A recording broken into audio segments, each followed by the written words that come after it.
बिस्मिल्लाहिर्रहमानिर्रहीम। Exercise 2.4 question number 2, find D Y by D of X if हमने D Y by D x find करना है। इसका मतलब ये है कि आपने इसका डेरिवेटिव फाइंड करना है गिवन वैल्यू का। D Y by D x का मतलब यही है कि आपने उसका डेरिवेटिव फाइंड करना है गिवन स्टेटमेंट का, चाहे डेरिवेटिव लिखा हो या d Y by D x लिखा हो, इसका मतलब क्या है, डेरिवेटिव ही फाइंड करना है।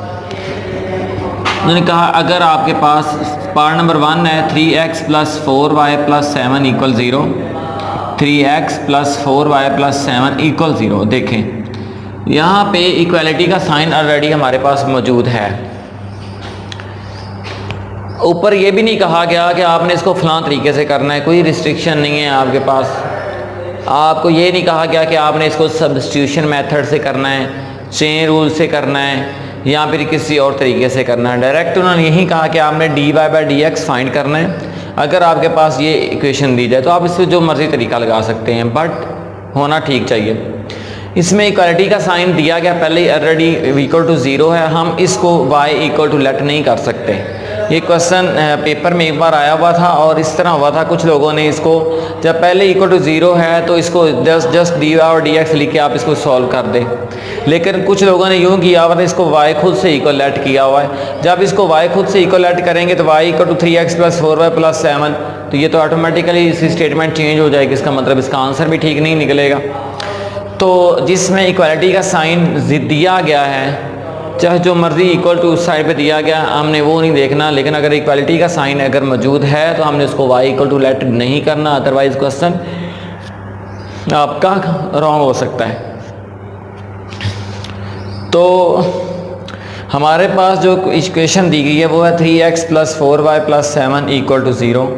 डायरेक्ट आपने करना differentiate with respect to x, हमने इसको डिफ्रेंशिएट करना विद रिस्पेक्ट टू x। तो आप क्या करेंगे, दोनों साइड्स पे D Y by D X हर एक एलिमेंट के साथ लिख देंगे, D Y by D X, D Y by D x और डी वाई डी एक्स। इस साइड पे अगर डी वाई डी एक्स लिखना तो ये भी लिख सकते हैं आप, ये 0 है, ये तो 0 है तो 0 की डेरिवेशन आपके पास 0 ही आएगी। देखें इसमें एक कांस्टेंट है और एक वेरिएबल है, दोनों मल्टीप्लाई में है, तो जो कांस्टेंट है वो इधर आ जाएगा वेरिएबल, क्योंकि कांस्टेंट अकेले की डेरिवेशन तो 0 हो जाती है। बट अगर कांस्टेंट के साथ वेरिएबल भी मौजूद है डेरिवेशन में, तो आप क्या करेंगे, जो कांस्टेंट है उसको शुरू में ले जाएंगे और जो वेरिएबल है उस पर डेरिवेटिव अप्लाई कर देंगे। इसमें इसी तरह 4 शुरू में ले गए, वेरिएबल पर डेरिवेटिव अप्लाई होगा। यहाँ पे अकेला कांस्टेंट है तो किसी भी अकेले कांस्टेंट की जो डेरिवेशन होती है वो हमेशा 0 होती है, तो वो आपने 0 लिख दिया। सो 3 शुरू में d x by D x और 4 d Y by D of x. D x by D x तो आपके पास 1 हो जाता है, plus 4 d Y by D x equal to 0। ये देखें प्लस का 3 उधर जाके क्या हो जाएगा, minus D by D x की वैल्यू निकालनी है तो 4 मल्टीप्लाई हो रहा है, उधर जाके क्या हो जाएगा, डिवाइड हो जाएगा। और D y over d of x ये आपका -3/4 है। ये एमसीक्यूज भी इंपॉर्टेंट, एमसीक्यूज भी पेपर में इस तरह आएगा कि अगर आपके पास 3x plus 4y plus 7 equal to 0 दिया जाए तो d Y by D x की जो वैल्यू निकलेगी वो क्या निकलेगी, तो ऑप्शन में एक -3/4 लिखा होगा तो वहाँ पे आपने टिक कर देना, यही इसका करेक्ट आंसर है। पार्ट नंबर 2 अगर देखें तो वो हमारे पास इस तरह है, xy plus y square equal to 2। इसमें भी देखें कि इक्वालिटी का साइन हमारे पास पहले ही मौजूद है, तो इसमें भी आपने इक्वल जो है ना वो वाई लेट नहीं करना, क्योंकि यहाँ पे इक्वालिटी पहले ही मौजूद हमारे पास है। वो क्वेश्चंस जिनके अंदर इक्वालिटी मौजूद नहीं होगी आपने उनको इक्वल टू वाई लेट करना है और फिर उनका सोल्यूशन फाइंड करना है। पार्ट नंबर 2 में भी कोई रिस्ट्रिक्शन नहीं दी गई कि आपने इसको फलां तरीके से करना है या फलां तरीके से करना है। डायरेक्ट आपने इसकी डेरिवेटिव फाइंड करनी है d Y by D of x, तो आप साइड पे डिफरेंशिएट कर देंगे विद रिस्पेक्ट टू एक्स दोनों तरफ। तो differentiate with respect to x करेंगे इसको पार्ट नंबर 2 में। तो हमारे पास एक वैल्यू एक्स वाई में है, दोनों वेरिएबल मल्टीप्लाई हो रहे हैं, दूसरी वैल्यू हमारे पास वाई स्क्वायर है, तीसरी इक्वल टू, ये तो कांस्टेंट है, इसकी जो डेरिवेशन आप लोग लेंगे वो आ जाएगी 0। तो यहाँ पे दो वेरिएबल्स मल्टीप्लाई हो रहे हैं, जब भी दो वेरिएबल मल्टीप्लाई में फॉर्म में हो तो हमने उन पे प्रोडक्ट रूल लगाना होता है। प्रोडक्ट रूल का तरीकाकार ये होता है कि फर्स्ट एज इट इज़, सबसे पहले तो आप डी बाई डी एक्स लिखें दोनों के साथ, इधर भी डी बाई डी एक्स लिख लेंगे। डिफ्रेंशिएट का मतलब ये कि हर एलिमेंट के साथ या हर वैल्यू के साथ आपने डी बाई डी एक्स लिखना है। अब यहाँ पे दो वेरिएबल्स हमारे पास हैं मल्टीप्लाई फॉर्म में, एक एक्स है और एक क्या है वाई है। इन पे प्रोडक्ट रूल लगेगा, first as it is, second की derivation plus second as it is और फर्स्ट की डेरिवेशन, मतलब एक्स वैसे का वैसे डी बाई डी एक्स लिख के वाई लिख दिया, प्लस वाई लिख के डी बाई डी एक्स लिख के उसके बाद एक्स लिख दिया प्लस। इसमें देखिए हमारे पास पावर रूल लग जाएगा। पावर रूल में वेरिएबल की पावर कांस्टेंट होती है, तो उसमें करते ये हैं कि जो पावर होती है उसको शुरू में लिख देते हैं, y लिखेंगे, पावर में से एक -2 में से 1 निकालेंगे तो 1 ही आ जाएगा। उसके बाद पावर के बगैर जो अंदर वाली वैल्यू होती है उसका दोबारा फिर डेरिवेटिव, तो ये तो 2 की डेरिवेशन तो 0 होगी क्योंकि अकेला कांस्टेंट है, तो किसी भी अकेले कांस्टेंट की जो डेरिवेशन होती है वो इक्वल टू हमारे पास 0 होती है जी। तो हमारे पास जो प्रॉपर फॉर्म बनेगी वो बन जाएगी x dy by D x plus 2y dy by D X, ये हमारे पास है x dy by D x plus 2y dy by D X. ये वाली वैल्यू तो हमारे पास सिर्फ y रह जाएगी क्योंकि dx बाई डी एक्स तो 1 हो जाता है, तो ये y प्लस का इस साइड पे आके क्या हो जाएगा माइनस। असल में हमने dy बाई डी एक्स की वैल्यू निकालनी है, तो यहाँ पे तो dy बाई डी एक्स जो है वो 2 हैं, 2 dy बाई डी एक्स आ जाएँ या 3 आ जाएँ या इससे ज़्यादा आ जाएँ,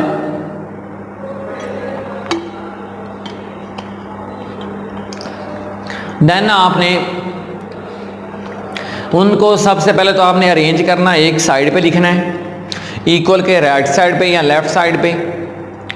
उसके बाद आपने उनमें से d Y by D x common ले लेना है, तो वो एक फॉर्म बन जाएगी। इसी तरह हम करते हैं कि यहाँ पे D Y by D x की जो दो वैल्यू थी वो हमारे पास 2 थी, आपने इनको इस साइड पे कर लिया, ये y प्लस के इधर आके माइनस कर दिया। अब इन दोनों में से अगर आप d Y by D x common ले लें, d Y by D x common लेंगे तो हमारे पास आ जाएगा d Y by D x x plus 2y equal to y, ये x प्लस 2y इधर मल्टीप्लाई हो रहा है, इधर आके दूसरी तरफ क्या हो जाएगा divide. So d Y by D x की वैल्यू जो है वो हमारे पास निकल आएगी -y our x plus 2y। इसी तरह पार्ट नंबर 3 मोस्ट इंपॉर्टेंट,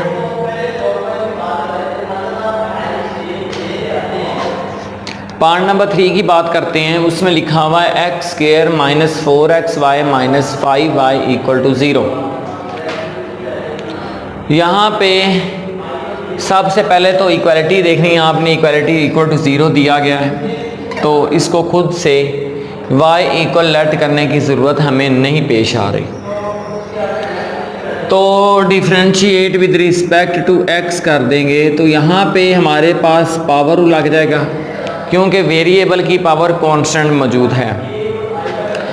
दूसरी वाली वैल्यू में 2 वेरिएबल्स मल्टीप्लाई फॉर्म है, ये तो कांस्टेंट है, ये तो शुरू में आ जाएगा। 3 वेरिएबल यहाँ पे नहीं है बल्कि 2 है, x और y, तो प्रोडक्ट रूल लग जाता है।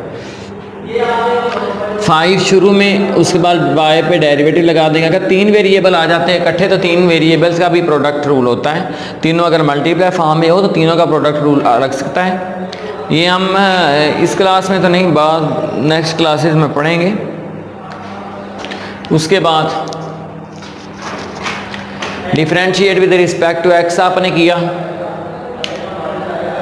D by D x x square के साथ, D by D x 4xy के साथ, D by D x 5y के साथ, और अगर आप इस साइड पे भी डी कोई वैल्यू और भी होती तो फिर भी डी बाई डी एक्स लिखना पड़ना था, वो 0 है, तो 0 की डेरिवेशन हमेशा 0 ही होती है। यहाँ पे हमारे पास पावर रूल लग रहा है। पावर रूल का तरीकाकार ये कि पावर शुरू में x लिखा और पावर में से 1 माइनस कर दिया, 2 में से 1 माइनस करेंगे 1 ही आ जाएगा। उसके बाद पावर के बगैर अंदर वाली जो वैल्यू होती है उसका derivative D by D x X आ गया, -4 शुरू में। उसके बाद इन दोनों पे अब देखते हैं प्रोडक्ट रूल किस तरह लगता है। ये फर्स्ट है और ये सेकंड है। First as it is, second की derivation plus second as it is और फर्स्ट की डेरिवेशन माइनस इसका कांस्टेंट शुरू में चला गया 5 और D Y by D X ये आ जाएगा। इसमें से 4 कॉमन ले लिया और ब्रैकेट लगा दी ताकि अलहदा प्रॉपर तरीके से हमें नज़र आ सके। ये आ जाएगा 2x क्योंकि d x by D x तो 1 होता है, -4x d Y by D x plus -4y क्योंकि d x by D x तो 1 हो जाएगा, -5 d Y by D x equal to 0। ये आ जाएगा हमारे पास 2x -4y। देखें ये 2x है और ये -4y है, दोनों में d Y by D x नहीं है। तो जिनमें d Y by D x है इन दोनों को उठा के इक्वल टू उस तरफ ले जाते हैं, इन दोनों वैल्यू को उठा के, ताकि वहाँ से d Y by D x की वैल्यू निकालना हमारे लिए आसान हो जाएगा। तो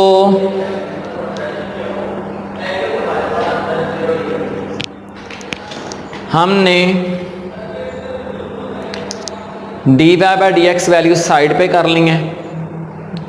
देखें ये हमारे पास -4x d Y by D x negative था, इधर आके पॉजिटिव, 5y माइनस का था, ये भी इधर आके पॉजिटिव।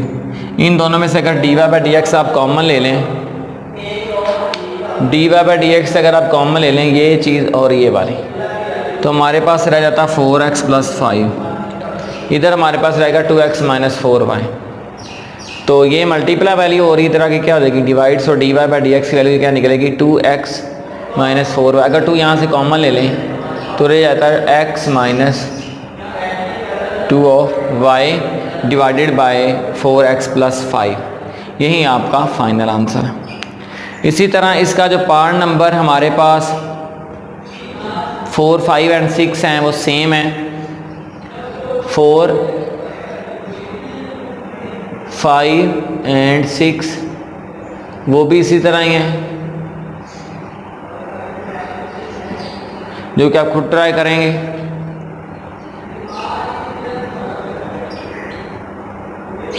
पार्ट नंबर 4, 5 एंड 6 जी।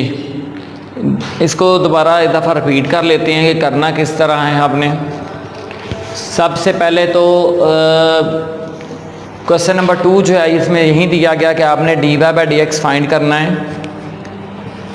तो उसके लिए कुछ शर्त नहीं दी गई कि आपने d Y by D x जो है ना वो किस तरीके से फाइंड करना है, ना ही वहाँ पे ये शर्त दी गई कि आपने चेन रूल लगाना है, ना है सब्स्टिट्यूशन मेथड का कुछ आइडिया दिया गया है।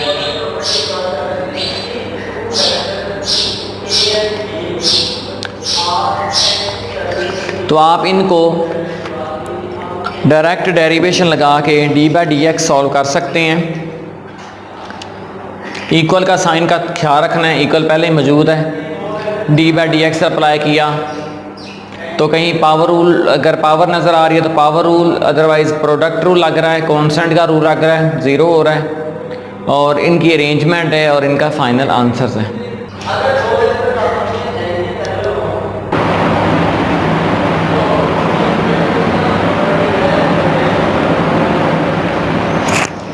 बिस्मिल्लाहिर्रहमानिर्रहीम।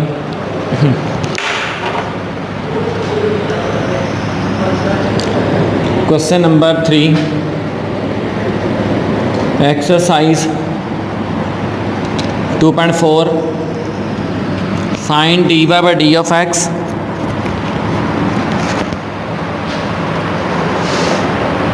D Y by D of x find करना है। अगर आपके पास पार्ट नंबर 1 के अंदर x की वैल्यू थीटा + 1/θ और y की वैल्यू थीटा + 1 दी गई हो, तो अंडरस्टूड बात है, यहाँ पे वेरिएबल 3 आ गए, एक x है, एक y है और तीसरा वेरिएबल आपके पास ये थीटा है। तो उस वक्त आपने चेन रूल लगाना होता है d Y by D x find करने के लिए। चेन रूल का तरीका जो है वो हम क्वेश्चन नंबर 1 के डिस्कस कर चुके हैं, लेकिन उसको दोबारा देख लेते हैं। D Y by D x आपने लिखा, डी वाई इधर ऊपर और डी एक्स इस साइड पे नीचे। इसी तरह डी थीटा के साथ मल्टीप्लाई भी करवा दिया और उसको डिवाइड भी करवा दिया, और यहीं आपके पास चेन रूल है। अब हमारे पास जो x की वैल्यू गिवन है वो x equal to theta plus 1/θ है और y की वैल्यू थीटा प्लस 1 है। हमने dy/dθ y से निकालना है और dθ/dx जो है ना वो x से निकालना है। तो y वाली वैल्यू जो पहले गिवन है थीटा प्लस 1, उस पर हम डेरिवेटिव अप्लाई कर देते हैं with respect to theta, d/dθ y plus equal to d/dθ, ये वाला थीटा आ गया और d/dθ और ये 1, dy/dθ इक्वल टू ये चीज़ 1 होगी और ये कांस्टेंट ये 0 हो गई। सो dy/dθ इक्वल टू 1 हो गई। यहाँ पे थीटा एज आ वेरिएबल है, थीटा एज आ वेरिएबल है। आपने dy/dθ की वैल्यू 1 निकाल ली है। अब हमें चाहिए dθ/dx, लेकिन x की वैल्यू ये गिवन है x equal to theta plus 1/θ। दोनों साइड्स पे डेरिवेटिव अप्लाई करते हैं with respect to theta, dx/dθ, d/dθ ये थीटा, d/dθ और इसकी पावर ऊपर जाके क्या हो जाएगी -1, ये हो जाएगा 1। उस पर लगेगा पावर रूल, पावर शुरू में थीटा पावर में से एक माइनस, तो -1 और -1 -2 हो जाएंगे, तो ये नेगेटिव साइन नीचे का पॉजिटिव। अब इन दोनों का एलसीएम लेंगे थीटा स्क्वायर -1 और थीटा स्क्वायर, तो हमारे पास जो आंसर प्रॉपर है वो थीटा स्क्वायर -1/θ का स्क्वायर है। यहाँ पे जो वैल्यू बन रही है वो dx/dθ, लेकिन हमें चाहिए dθ/dx। इसको उल्ट कर दें तो थीटा स्क्वायर इक्वल टू हो गया theta divided by theta square -1। Value rotate कर देंगे ऊपर वाली नीचे और नीचे वाली ऊपर ले जाएं।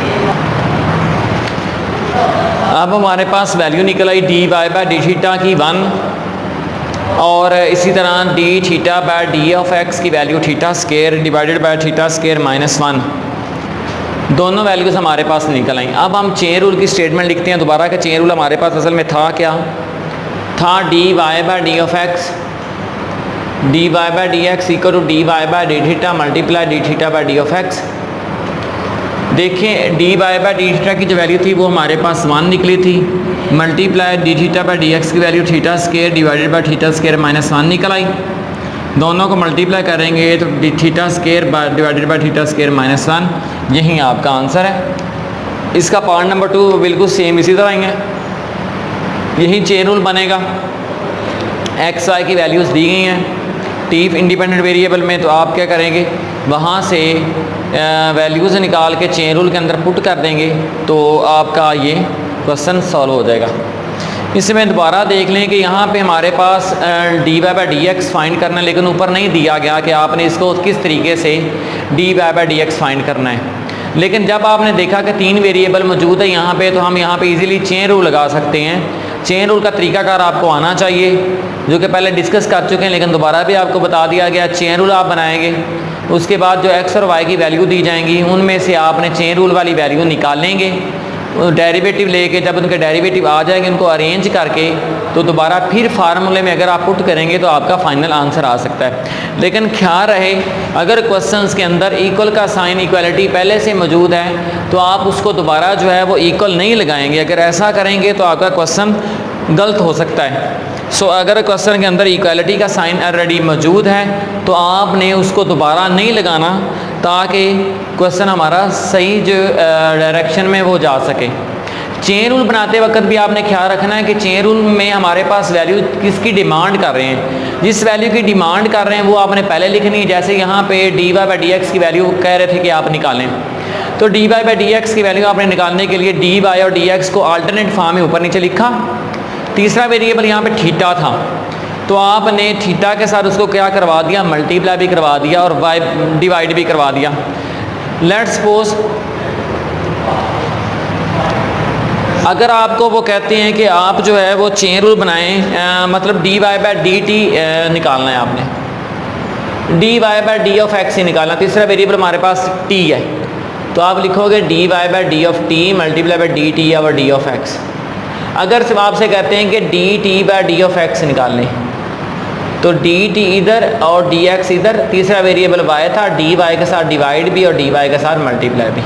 इसी तरह आपने चेन रूल बनाते वक्त ख्याल रखना है कि जिस चीज़ की डिमांड कर रहे हैं उसको पहले लिखें, उसके मुताबिक उसको चेन रूल के अंदर कन्वर्ट करने की कोशिश कर दें।